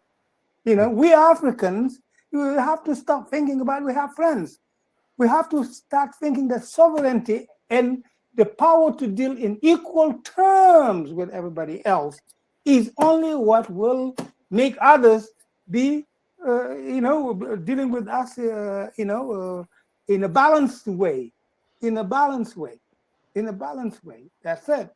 And that, since 1920, Marcus Garvey has telling us what to do that. Hail the United States of Africa. Today, we in the Pan-African Federalist Movement, we talk about hail the United African States, because we have states in the Caribbean. Haiti, Jamaica, Barbados are no less African states than Senegal, Liberia, or Nigeria. They are countries where the majority overwhelming are Africans. These are African states, and the only way to create the empire on which I could call it republic, on which I never said, is if the state of African state on the continent of Africa and those of the Caribbean become one federally united African state. So you could leave from Mogadishu to go to Port-au-Prince or Kingston, the sun. I mean, it's just, China is not our friend. They have many underlying dealings with China because the China's, even though their interest rates sometimes are lower, they ask for a guarantee on your land. or on the exploitation of a portion of your land. That's their guarantee, and there's no friend. There's no friend. Thank you. Well, I appreciate your remarks. I think that's true, and I know that there's some people that feel that very strongly that China is still operating in a socialist mode. But I gave you the example. I gave the group example of Cuba and look and that to me is the real example of the difference between when you are doing socialist solidarity and you're contributing something that would not otherwise happen or did none, and you're not asking anything material in return. By the way, any of you in listening that know of people who are interested in becoming doctors, I can tell you what on the U.S. website what the requirements are. It's the Pastors for Peace, I think it is. They actually offer they offer a application. You have to be 25 or under at the time you apply. You have to have 4 years of laboratory sciences, and that's it. Okay, that you can be considered. Now they are going to want to see that you from your past experience that you've committed yourself to working for the underserved in your country. But they have quotas for every country. Absolutely. I wanted to just say something about Obioma Ohia, what he said. I am not sure that the leaders of Cameroon or many neocolonial African states should be the ones making deals. Obioma, the unification, the political unification of the African state is going to put in place a new state of the African people, by the African people, and for the African people. I do not. A state that will indeed that will help the neocolonial state today to get out of their neocolonial relations with the Western European countries, China or others. It is a completely new, it's a revolution. The unification of the African state is a revolution. And the revolution doesn't put back the state that it just, destroyed. I would like to see the Union of Africa. There's no question. But it's also clear to me that the leaders of neocolonial states have very little interest in that unless you can show them how they're going to economically profit. It's normal by doing that. Normal. Absolutely. And so but I mean, Nkrumah was arguing this 55 years ago, and the problem is that majority of the leadership in Africa is not. They want to give the lip service to African unity, but they're not. Oh no, I'm gonna lose. That's normal. That's normal, my brother. That's normal. Well, the problem is that is normal. The comprador and the renters of our sovereignty are not for unity because that's their livelihood. You are asking them to give up their livelihood. Why would they be for? And the unity is about the masses, like Sheikh Anta Diop says. It's from the bottom up. The masses will be the one leading this unification because they are the legitimate owners of the sovereignty of these countries.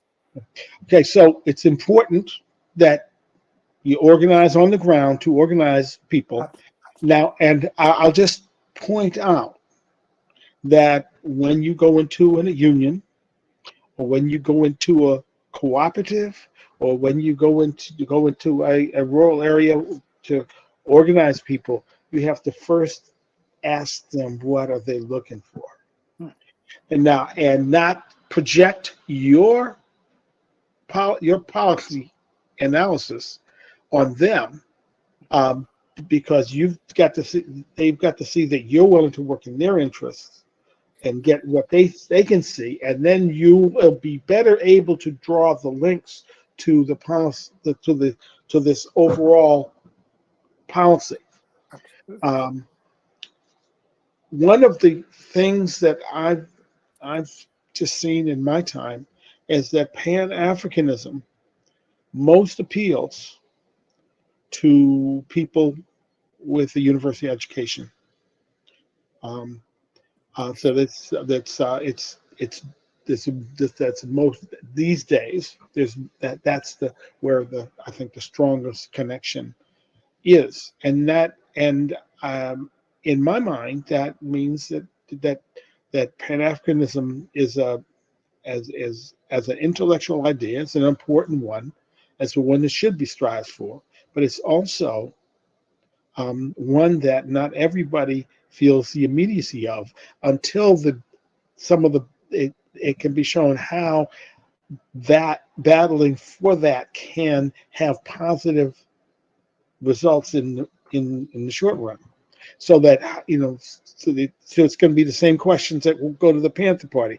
How do the Pan-Africanists help the labor movement to be organizing the unorganized? How do they and take the culture of the people being organized into account and make it central to the life of the union, and so forth and so on. So I don't fundamentally disagree with you, but I'm these things are critically important for us to do.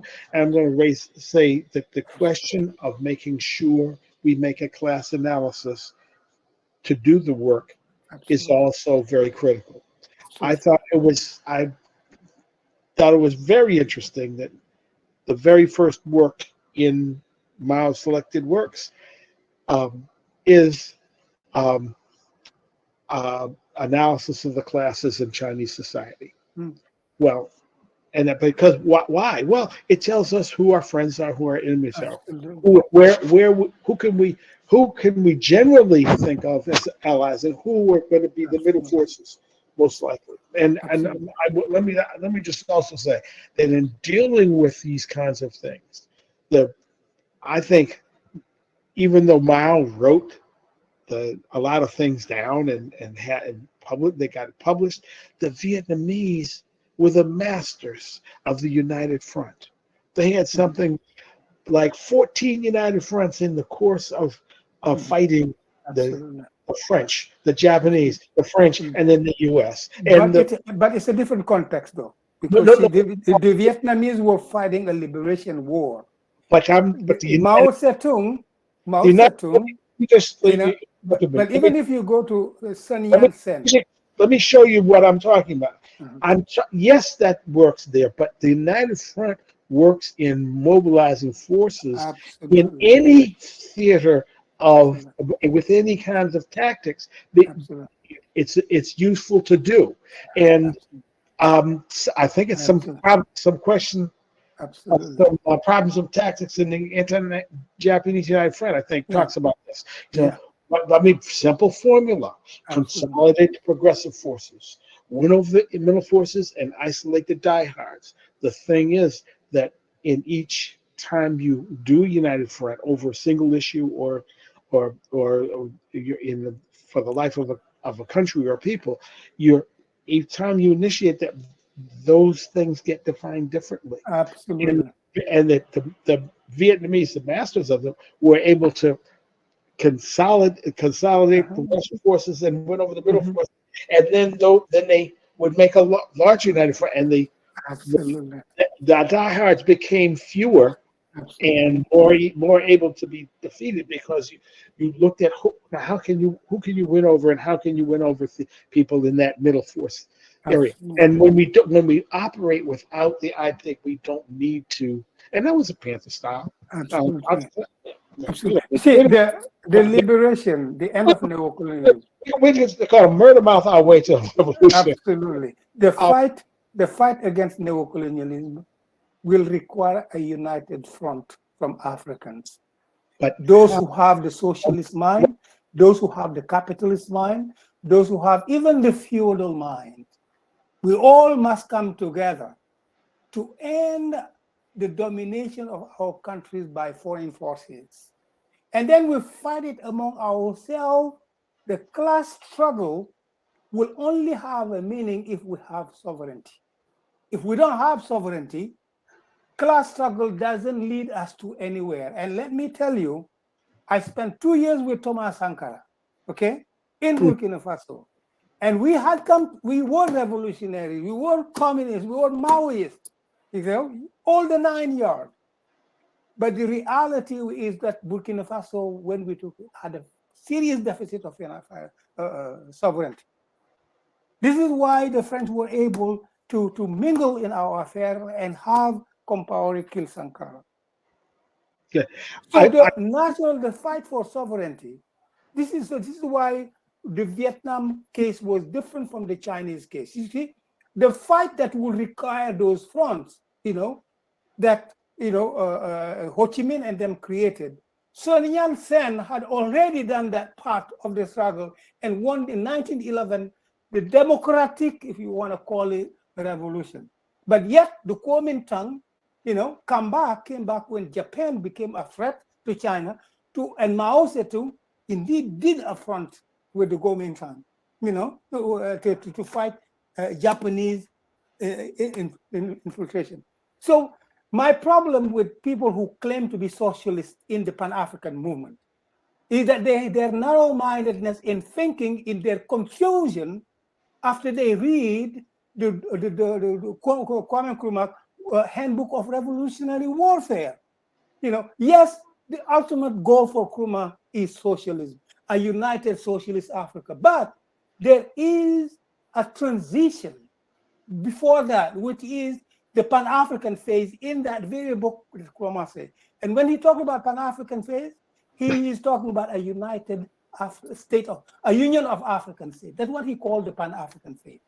But today, many of the, especially people that I worked with the longest, the AAPRP, with my big brother Kwame Ture, you know, that they are stuck in these ideas, socialism. But socialism is the second phase after liberation. The national question comes first. Even if you read Mao, the principal contradiction is the issue of imperialism. It's the issue of liberation of China. You know, when those people who criticize him for associating with the Kuomintang, you know, so you know, how could we associate with these killers, with the thing, you know? It's no. The national question is the principal contradiction now. Okay. The others, the class contradiction, is a secondary contradiction, even though it's a very important one. Mr. Fay, may I? Sure. So first of all, I mean, there's several problems here. Am I correct? There was a coup d'etat in that brought Sankara to power. Was he elected? It is, you know, if you want to call it a coup d'etat, then you have to call the October Revolution a coup d'etat. Yeah, sure. Okay. Against Kerensky, if you want to call it. Okay. Because the reality, let me tell you what happened. The reality is that it's the masses of the people who descended on the streets of Ouagadougou. Even with the wife of Ouedraogo telling him the people don't want you.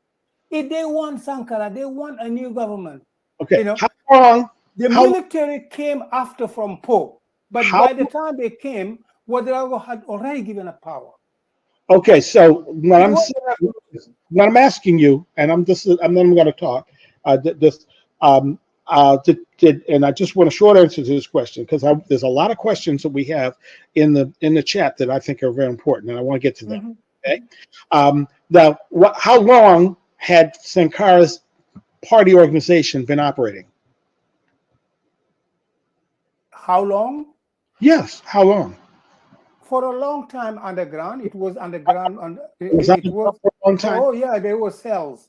You know, there was the Rassemblement des Officiers Communistes, for example. That was a long time when he joined it when he was in the what you call it, when he was in military school right after high school and stuff, you know, and that come many years after that they took.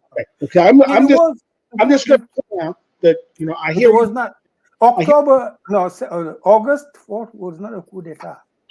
Completely different. All right, fine. I just want to point out that what you've articulated just now, about well, just a little bit before, is that nationalism. I think it's summed up as some way of saying nationalism first, then class, then the class question. Um, National liberation first. I national, said national. now, I'm not talking about. national liberation. So there's a It's different. Nationalism and national. No, I'm talking about national liberation. at national liberation. National liberation. One is national. One is by the nation that we currently have, or whatever group of people it is, whether it's Algeria or whatever. And the other is the other form of national liberation is we're taking time from the keynote. I don't know. I'm not sure what to do about this. Let me just ask ask them how can we continue this discussion, because a lot of good discussion. It's questions that I really want to answer, if possible. Okay, no, I want to schedule a meeting. I can't. I'm sorry. Yeah, they really. I will stop talking. I will stop talking. But let me just say,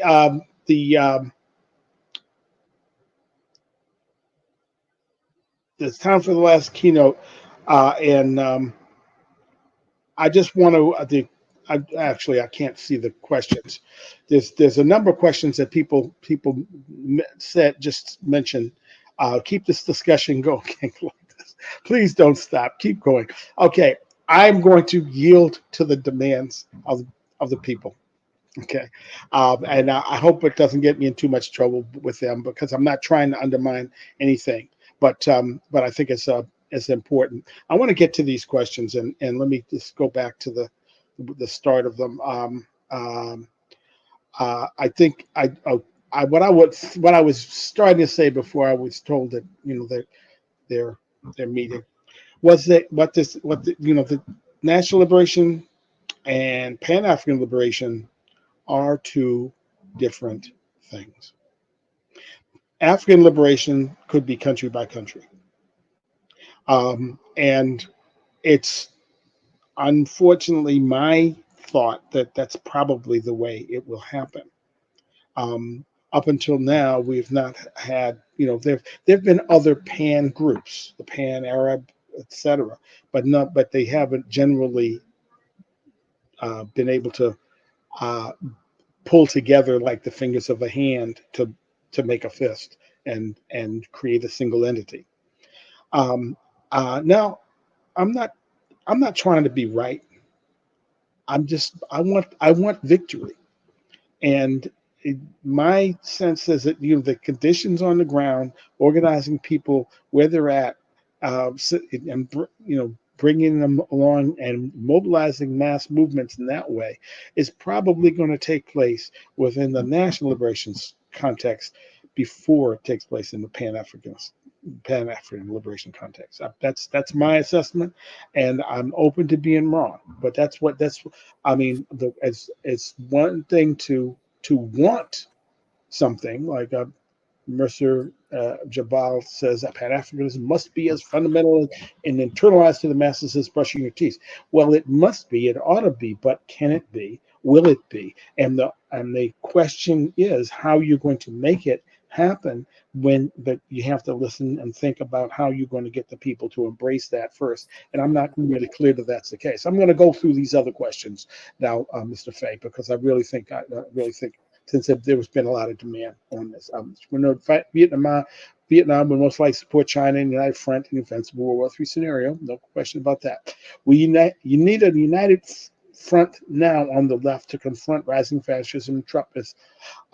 I'm not against that at all. I think that certainly there's something to be said for that in the United States, given the widespread reactionary politics that are being engaged in on many levels.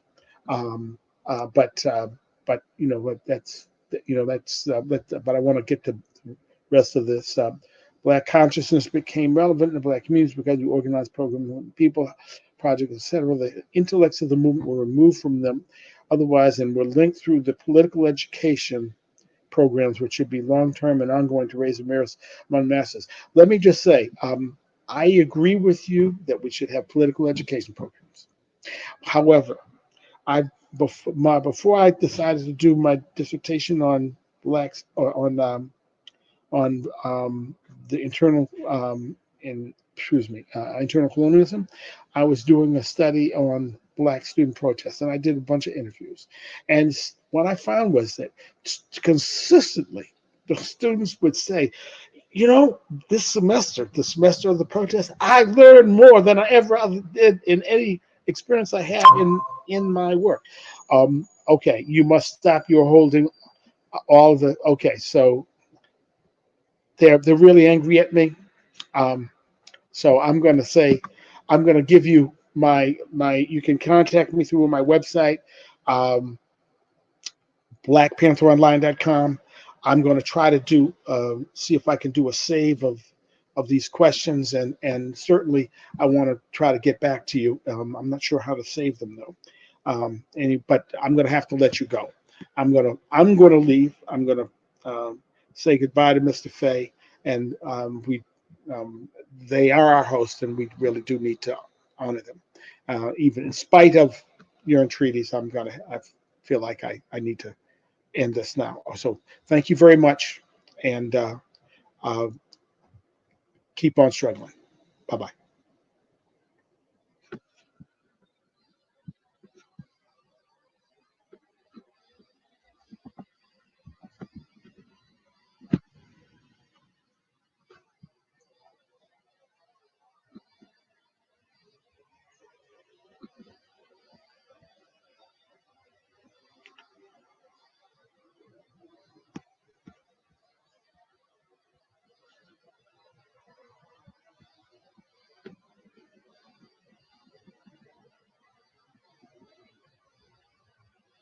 Okay, so that's pretty much it. Looks like we got to all the questions after all.